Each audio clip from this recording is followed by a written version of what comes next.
l'éducation nationale.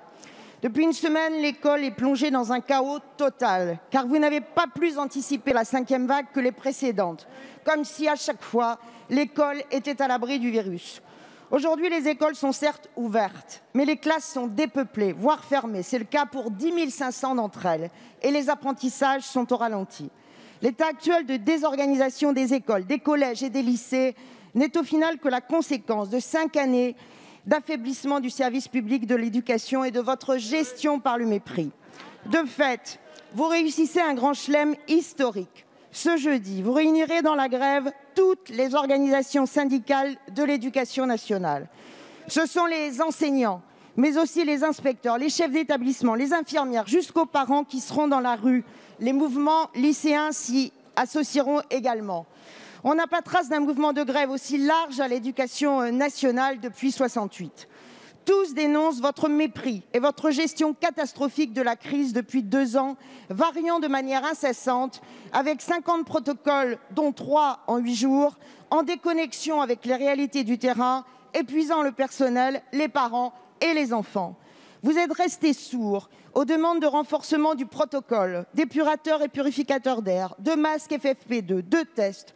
Vous avez refusé d'embaucher du personnel supplémentaire, préférant dénoncer l'absentéisme des enseignants pour désigner les malades ou cas contacts confirmés. Avec ce dernier protocole réduit à des autotests en rupture de stock partout sur le territoire et une simple déclaration sur l'honneur, c'est en réalité la fin du contrôle sanitaire à l'école en pleine flambée épidémique. Alors après l'énième camouflet que vous a infligé hier soir le Premier ministre et face au jeudi noir qui s'annonce, quand allez-vous présenter votre démission, Monsieur le ministre?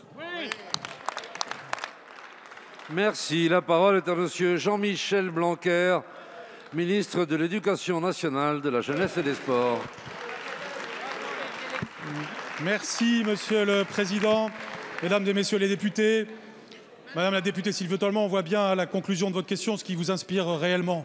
Et je pense que quand un pays traverse une grave crise, encore une fois, il y a ceux qui, avec sang-froid, traversent la crise et ceux qui se précipitent sur les difficultés avec des arrière-pensées politiques. C'est évident dans la tournure de votre question.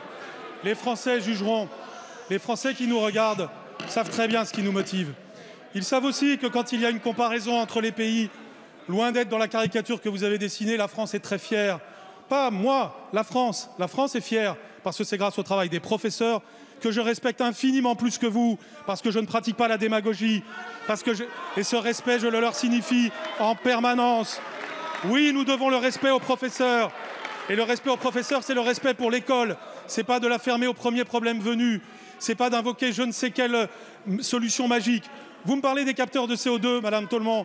Mais je vous invite à un petit exercice. Regardez où en est chaque mairie socialiste aujourd'hui avec l'équipement en capteur de CO2 de ces écoles primaires. Regardez aussi le bilan de votre quinquennat, puisque vous étiez sur ce terrain. Nous avons plus augmenté le budget de l'éducation nationale que vous ne l'avez fait. Et lors de cette crise, sur chacun des critères, nous avons été au rendez-vous. Donc aujourd'hui, vous avez envie de faire une exploitation politique de la situation.